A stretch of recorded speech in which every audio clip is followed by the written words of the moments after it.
Okay, good morning and welcome to Iyun Benzion. Today we're part of Yeshiva's YouTube. We're learning Daf Lamed Beis number 32 in Kesubos. We have an interesting machlokas over here between Ula and Rabbi Yochanan on two dapim. Ula talks about his shvar. Actually, it's finished off on Lamed Beis on Beis. He gives a source, tachas, and zera shava.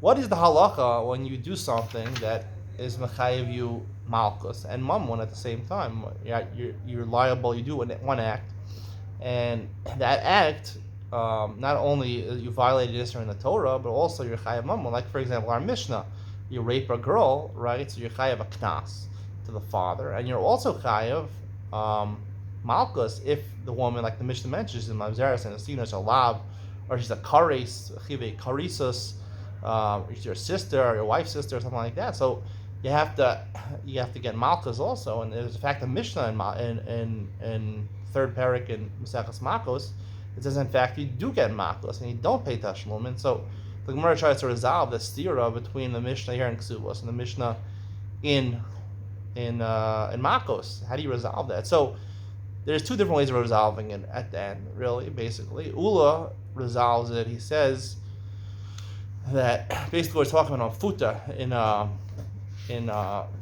Mishnah in Makos. It's talking about where she's a mafuta, where she's not nana, she's not raped, she's seduced. When she's seduced, so therefore she's mochel all monetary punishment. Besides the knas, besides the penalty, you also have to pay sar, boshes, pgam, right? You ruin her reputation, you cause her pain, physical pain. We'll see that in the parak. She's mochel these things because she was seduced. She did it willingly, and she's a soma, so she doesn't have a father. Here we're talking about she has a father, so you pay out the money. You pay out the money, and there it's talking about malchus, so you don't have where there's no father, so you don't pay out the money, you get the malchus. There's no money, so you get the malchus. So it comes that Ula holds what's more severe. We're going to see the Gemara says Kedei Rishasa, Rabbi Yochanan says. Seemingly Ula agrees to Kedei Rishasa, right? That Mishum Rishah Chastem Mechayev Mishum Shtei Rishu. That's other Akilim with the Rabbinei and Daf Lamed Aleph and Daf Lamed about that when you have Misa and Mammon, Misa, getting executed is obviously more severe than paying money. So the money is so once you're executed, we'll talk about later on in the parak. What about if you do something, you violate Shabbos b'shogeg, right? Where you're chayav misa, but you're not actually executed. Are you patur from mammon in that case? We'll talk about that. But assuming, like we're talking until now, you're executed, so that's more severe. So your estate doesn't have to pay out the money, that whatever money you rip shira, you rip someone's silk while you're doing something like chayav misa, you violate Shabbos or something like that. So you don't have to pay out the monetary punishment. So Rabbi Yochanan brings a pasuk on Lama Beis Hamid, Kedei Risha. What says one Risha, Mishum Risha, Chatzai Mechayev, Mishum Shtei Rishuyos. We can't be Mechayev the person, Shtei Rishuyos. Right? So therefore he uses it when we're talking about Malchus and Mammon. And Rabbi Yochanan argues on it, well, he says the opposite. When you have two things that you did wrong, one is Chayev Malchus, one is Chayev Mammon, Rabbi Yochanan says Malchus is the more severe one. So therefore, Rabbi Yochanan resolves the Mishnayos, Kesubos and Malchus. He's talking about when there's Hasra. If there's Hasra, that's the Mishnah and Malchus. You can only get Malchus, right, if you're warned beforehand. So therefore you get Malchus, because even though you're Chayav Malchus and Mammon, Malchus is more severe. So you get Malchus and you're patur from Mammon. However, our Mishnah is talking about where there's no Hasra, so there's no Hasra, you can't be Mechayev the guy Malchus, so therefore you can only be Mechayev the guy Mammon. That's Rabbi Yochanan learns. What exactly? So seemingly Rabbi Yochanan and Ula are arguing about which one is more severe. Rabbi Yochanan holds that Malchus is more severe. Ula holds that Mammon is more severe. He learns out of Xera Sheva, Tachas. Now, there is one way I want to explain the machlokas. You could say they're arguing which one is more severe. I want to say it's a more basic machlokas, more fundamental machlokas between them. The reason, because again, why did Ula just say to answer the Mishnayos like Rabbi Yochanan? It's a very simplistic answer, right? Kansha hisrubo, kansha lo hisrubo. The Mishnah and Malchus is talking about where they gave hasra, and the Mishnah and Malchus and Kesubos is where there's no hasra, there's no Malchus. And another raya to this is that seemingly, if you ask me which one is worse, getting lashes or paying money, I mean, unless it's an exorbitant amount of money, I think 39 lashes is pretty painful. I think people would pay money. Most normal people would pay out money to get Malchus. Rabbi Yochanan seemingly makes sense, right? Malchus is more severe than Mammon. So what really are they arguing about over here? So I would say like this, that Rabbi Yochanan, who says Kansha Hisrubo, Kansha Lo Hisrubo, right? If you don't give him Hasra, right?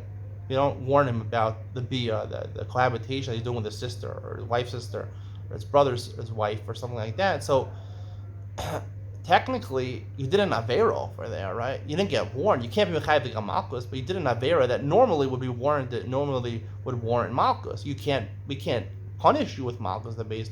You're chayiv be'etzem malchus. You just can't get punished malchus. So there's a famous investigation, a famous way of delineating the machlokas, the idea of kimle b'derabbanan. Is the pshat that the misa patters you from the mammon, or is the pshat that doesn't patter you, just based in doesn't have the ability to punish you with two things? I heard this from Yonasan Sachs, who is now the Rosh Hashiva of Landers College.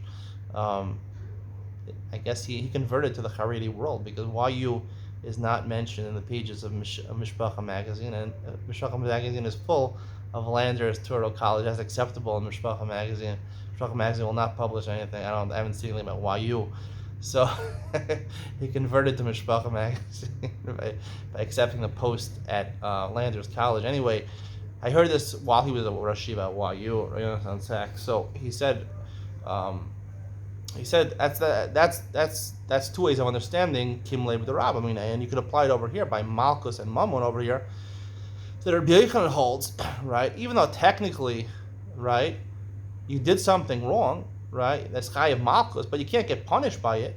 So therefore, what do? We give you mammon in that case. We chayiv you mammon in that case. Why should that be, right? It must be that Rabbi Yochanan holds. It's not that, because if it was that one pater the other, the more severe one paters the less severe one. So even though I technically can't get malchus for this, but I did an avera, which is chayiv malchus. Chayiv malchus, I can't get punished by malchus by basin, so it should have pater the mammon. He holds obviously a kedei rishaso, right?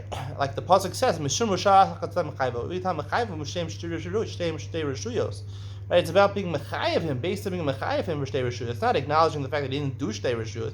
He did do shtei rishuyos, but it's just about what basin can do. And since they can't give out malchus, can't administer malchus, they're chayiv mammon. But Ula, they didn't give Rabbi Yochanan's answer because he fundamentally disagrees. Maybe he doesn't hold of Rabbi Yochanan just kedei rishaso. He would learn kedei rishaso mishum risha achas mechayvo. No, mishum risha achas asa. I mean, he only did one rishos, right? If he holds, technically, if you can't give malchus to the person, right? Technically, he would hold. The reason he doesn't give that answer is because malchus would pater in that case. Therefore, he gives a different answer, talking about where she waives. She's mafuta. She waives the monetary payment. And therefore, there is no monetary payment, because he learns that the idea of kimle b'derabbanan or kedei rishaso means that one avera paters the second. It paters the second avera.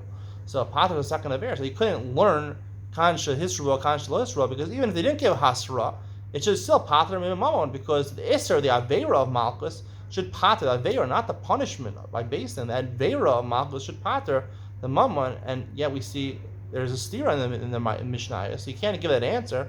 He obviously holds that one avera paters the other, so therefore he's forced to say that no, that really in general that when you have misa and malchus, that mammon is the one that, because he can't give that answer. The fact that he couldn't give that answer holds. He seems to argue on that, and he learns that kimle b'derabbanan means that one paters the other. So he decides. We'll have to discuss more. He holds that mammon would pater the malchus.